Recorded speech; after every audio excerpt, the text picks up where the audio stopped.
Coming up today on LinkedIn News Live, the minimum wage debate. We discuss what it means to hike the federal base pay for American workers and dig into the political and economic arguments for and against.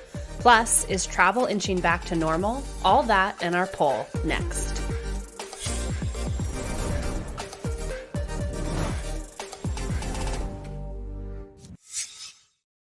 Hello, I'm Caroline Fairchild, and welcome to LinkedIn News Live, where the business conversation begins with you. It's April 1st, and today we're focused on the minimum wage, but here's a quick look at the top headlines trending right now on LinkedIn. Biden reveals $2 trillion infrastructure plan. Johnson & Johnson factory era leads to a vaccination crisis. And Delta is going to start selling middle seats in May. Let's take a deeper look into that story. The airline will end the pandemic era safety measure of blocking off middle seats as of May 1 because, quote, consumer demand and behavior show us that confidence in travel is on the rise as people get vaccinated. Delta is the last U.S. airline blocking middle seats in regular economy. Joining us now to discuss is Jake Perez. He's news editor for us here at LinkedIn. Jake, I never wanted to sit in a middle seat before this pandemic. I'm certainly not at a point now where I want to sit with one. What is Delta seeing in terms of this rising confidence that they're alleging?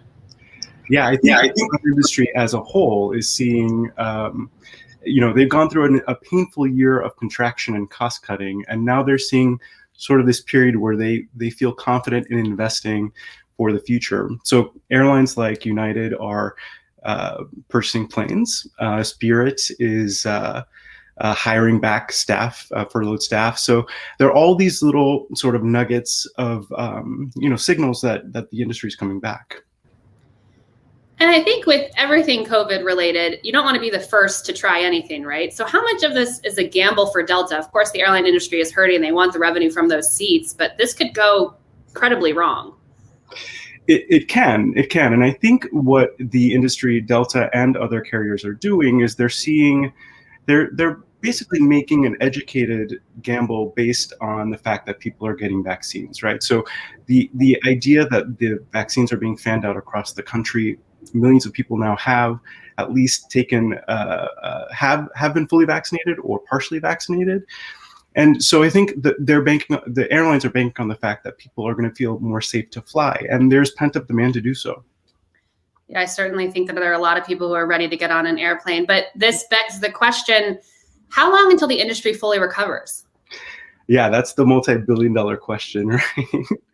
I think, there are different sort of metrics that different groups sort of use to make this sort of estimation, right? So there's one trade group that says that probably by the end of 2022, that we'll see a return to 2019 levels of flying. But there's also a couple of more conservative estimates. One from an industry trade group that says we won't be back until 2024. And that's partially because they're pretty confident about leisure travel picking back up. They're not as confident about business travel now that people are staying home now that people are at least able to work from home, a lot of them. And certainly a lot of employers are rethinking business travel policies as well. Wow, 2024 until the industry is back on its feet. That's a long time, but I'm sure we'll continue to track this conversation on LinkedIn. Jake, thanks for joining us. Thank you.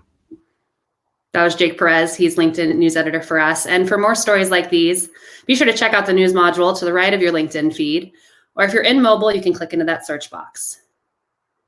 The minimum wage debate has taken a front stage seat right now in the national discussion as COVID has exacerbated the already precarious finances of those living paycheck to paycheck, and with essential workers putting their health at risk while generally earning much less than those who can afford to quarantine. This topic has become front and center. Should we pay minimum wage workers more, and what are the ramifications of doing so? Joining us now to discuss is Guy Berger. He's principal economist for us here at LinkedIn. Guy, welcome to LinkedIn News Live. Good to be here again, Caroline. All right. So conventional wisdom, I think there's probably a lot of people joining us in the stream right now who just think the minimum wage is bad. It hasn't been raised in over a decade. What is the Econ 101 on this? Well, the Econ 101, for those of us that, like me, took Econ undergrad in the 90s, is minimum wage, increased unemployment by putting a price floor, and we shouldn't have it. It's bad.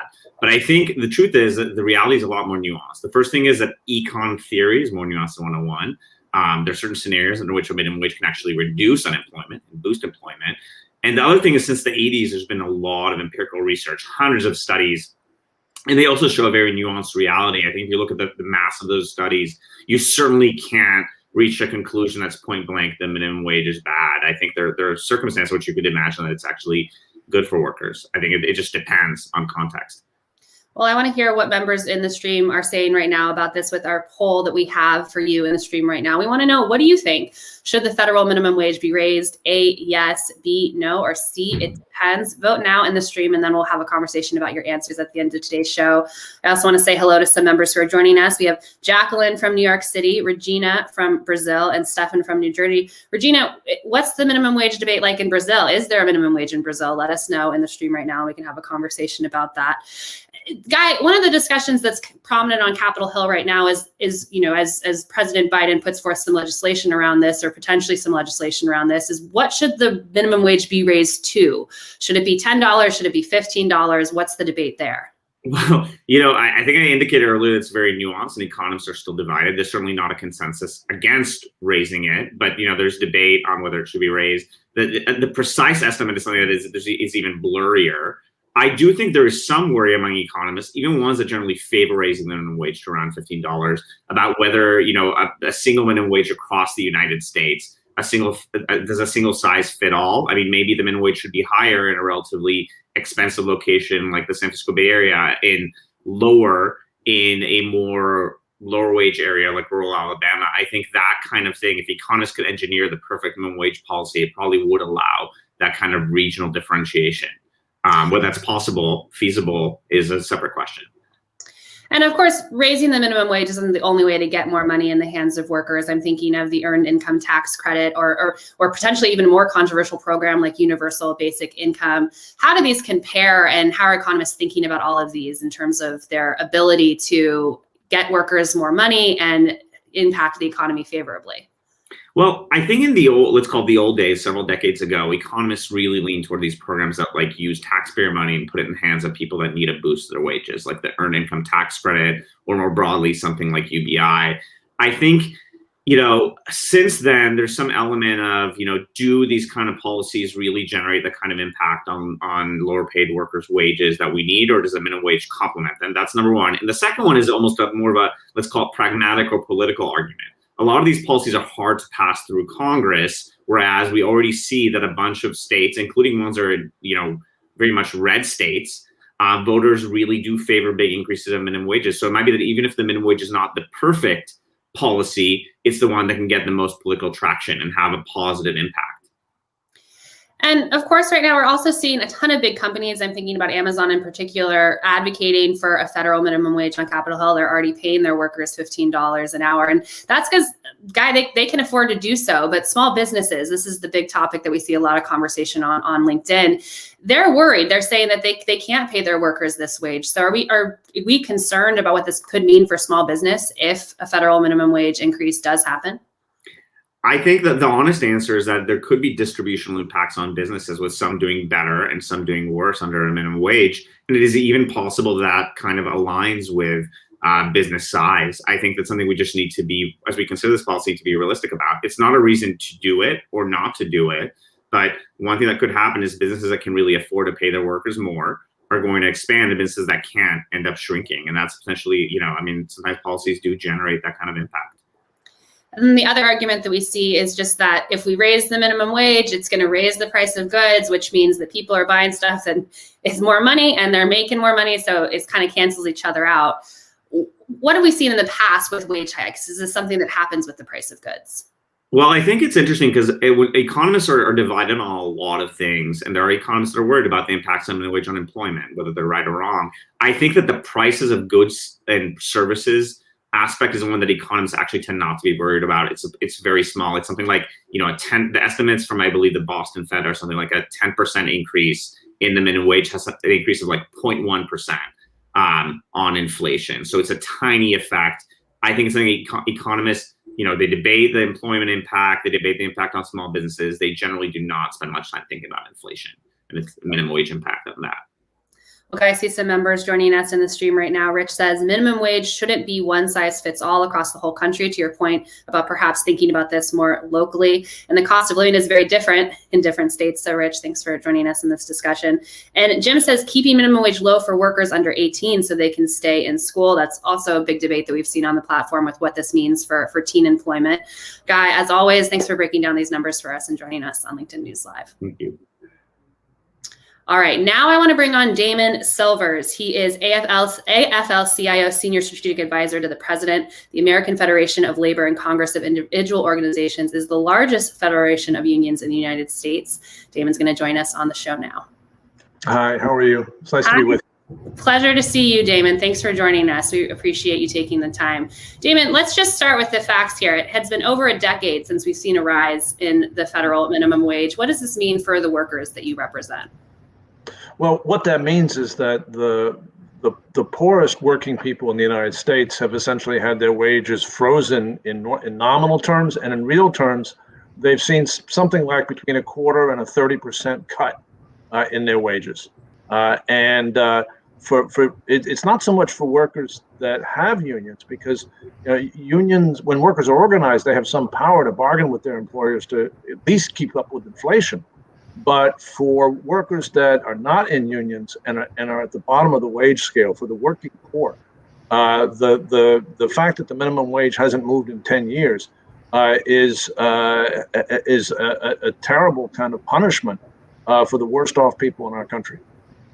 And after many years of remaining silent on this issue, we see a lot of major corporations now pushing aggressively for legislation that will dramatically raise the federal minimum wage. Is this pandemic related, this push from larger companies to back legislation on a federal wage hike?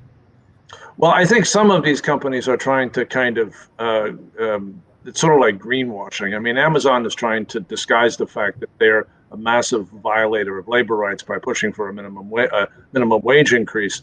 But I think there's other companies that understand that our economy is better. There's more demand. Business is better off when workers have money in their pockets. And that, I think, is motivating a lot of businesses to look to support a minimum wage increase. If we had the if the minimum wage had kept up with workers' productivity and inflation since the 1960s, remember the 1960s were in some ways the peak of America's economic prosperity. If we had kept up with the minimum wage of the 1960s in terms of inflation and productivity, it would be over $20 an hour today. And I think there are some businesses who understand there is a connection between actually having people paid well and having the economy work well.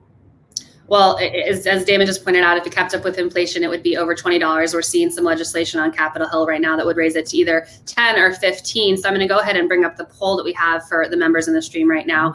Should the federal minimum wage be raised? And also tell us what you think it should be raised to. A, yes, B, no, or C, it depends. Let us know your vote, and then we'll have a conversation about that on today's show.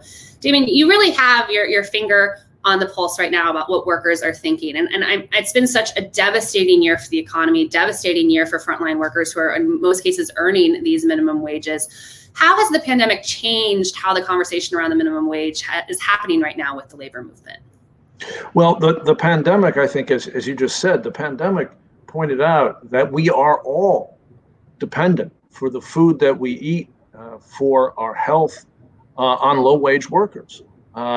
That if you go to a grocery store, the person checking you out, the person who's stocking those shelves, the person who is working the cash register, or whatever we call that now, those people are low-wage workers, and they are risking their lives so you can get fed.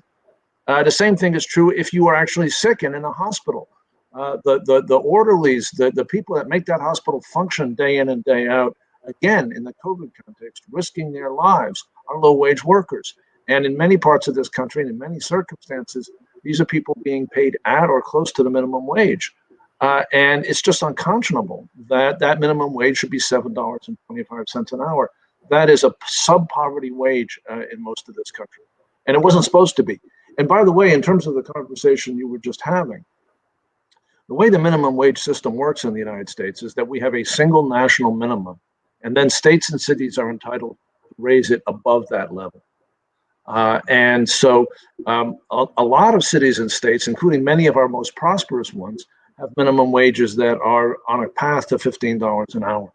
Right. The issue right now is, are we going to allow our country to split into a high wage part of our country where workers are treated relatively fairly, and a low wage part of our country where workers are kept in poverty? And it shouldn't surprise anyone that that division is heavily racially coded.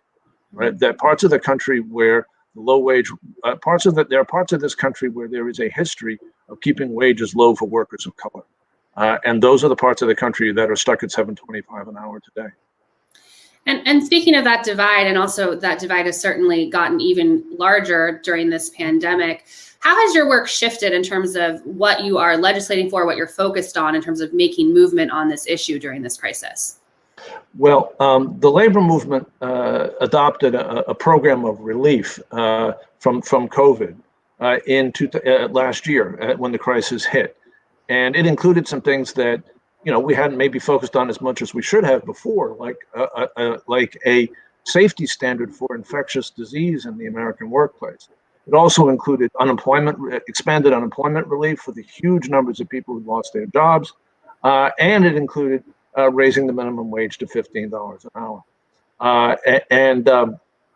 But of course, it's built around the idea that we needed to get jobs. We needed public investment to create employment during this period.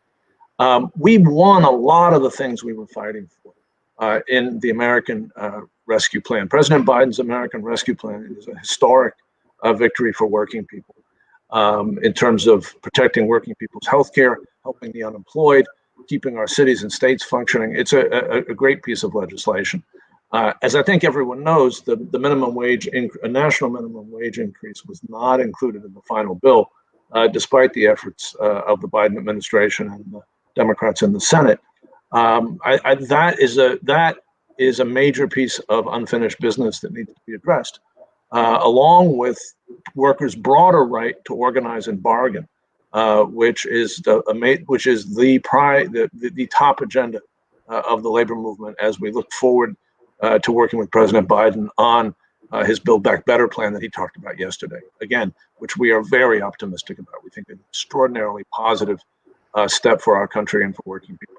Well, speaking specifically of the announcement that President Biden had this week with his restructuring plan, what is most exciting for the labor movement that did make it into that plan? Well, in terms of what was announced yesterday, it's the most exciting thing to us is how clear President Biden is about the importance of working people having the right to organize and collectively bargain and lift their own wages by bargaining with their employers. That President Biden put the right to organize right at the center of his economic agenda and his plan for building back better. That is a tremendous act of solidarity of the president with working people like the Amazon workers who were voting, who been voting over the last few weeks over whether to form a union and bargain with Amazon. That is a tremendous thing, but it's not all. The fundamental thing the president's talking about in terms of trillions of dollars of investment in America's infrastructure, in America's transportation, energy, telecommunications, healthcare, and educational systems, that long overdue investment will make the difference for working people and for our children and grandchildren. It's how we keep the United States' economy productive, competitive within the world, and how we have the economic fundamentals that can support rising incomes and economic security for working people. Damon, I see a lot of members joining us in this discussion in the stream. We have Idala from Florida, Edward from Chicago, Freddie from Puerto Rico, and Laura says minimum wage is only going to support fairly sourced labor. Thanks for that comment there, Laura. And then we have a question for Diana that I don't know, Damon, if you can answer, but it leads to some questions that I want to get to, which is, will raising the minimum wage increase the rise of AI and robotics in a variety of professions? This is just one of many theories that workers have about a concern around raising the minimum wage. What do you say to that? Well, what raising the minimum wage does, it does encourage employers to be more productive, to organize work in more productive ways. And that's good for everyone. But that's why we have a prosperous society today, and we're not living, hand to mouth, the way we were in the Middle Ages, is because we've been able to increase productivity. But that doesn't necessarily mean replacing workers with technology. Smart employers, an effective use of technology involves combining technology with workers themselves, and using technology to enhance the productivity of workers as opposed to simply replacing them. If you look at what just happened, 5 years ago there was this conversation that we were shortly going to replace everybody who drives a car or a truck for a living with automated cars. This idea was used to try to frighten Uber and Lyft workers into not asking for what they were entitled to by saying, well, if you ask for decent pay or the minimum wage, you'll be replaced by a robot. Well, it turns out that actually there are really no more self-driving cars on the road today than there were 5 years ago, and the horizon for totally replacing people with robots driving cars is beyond anyone's knowledge as to when that will come. What is happening, of course, is that technology is being used in a whole variety of ways in the workplace to increase productivity and to make it possible to raise wages. That's a good thing, but wages actually have to rise. If the wages don't rise, what is happening is simply that the owners of the technology are pocketing the gains. And that's happened all too often in our country in the last 20 years. Raising the minimum wage is how you stop that. Raising the minimum wage is how you get the gains of productivity into the hands of the people who do the work. Well, Damon, I want to apologize because I said I didn't know if you could answer that question. I didn't realize that we had an AI expert as well as a labor movement expert on our hands today on LinkedIn News Live. That was well, I'm not sure about that. Well, let's get into some of the other debates around the minimum wage. We have Congress's own Congressional Budget Office saying that a $15 minimum wage could lead to 1.4 million jobs lost. What is the push and pull here in terms of increasing wages for, as we're seeing here, 17 million US workers versus loss of jobs in a time where the economy is still pretty fragile? Well, unfortunately, the CBO is the Congressional Budget Office is merely human, and in this case, they're a bit behind the economics. For starters, the 17 million number isn't right. That's the initial number of people who would benefit from the first year of a phased-in rise to $15 an hour. By the time you got to $15 an hour, which would be in 2024 under the Sanders bill, 40 million workers would be affected with pay increases. 40 million. In terms of the could reduce unemployment, many things could happen, but as Guy was saying a few minutes ago, the overwhelming weight of empirical studies of increases in the minimum wage shows either essentially no impact on jobs, or in some cases slightly positive impact. We've seen the minimum wage go up on a path to 15 in many of America's major cities. There's been no meaningful employment impact in any of them. Well, Damon, before I let you go, of course, your organization is working on many initiatives to support workers other than better pay. Throughout this crisis, what sticks out to you in terms of other initiatives that your organization is working on to support particularly frontline workers during this terrible time? Well, the most important thing today, as you and I are speaking, is the question of a safety standard for infectious disease in the American workplace. Thousands of people have died unnecessarily as a result of catching COVID in the workplace because there are no rules about what makes for a safe workplace. And right now, the Occupational Safety and Health Administration at President Biden's direction is working on issuing an emergency temporary standard for safety in the workplace around COVID. That is the most important thing we can do as a country for frontline workers who've risked their lives for all of us. The Trump administration blocked it unconscionably. Thousands died as a result.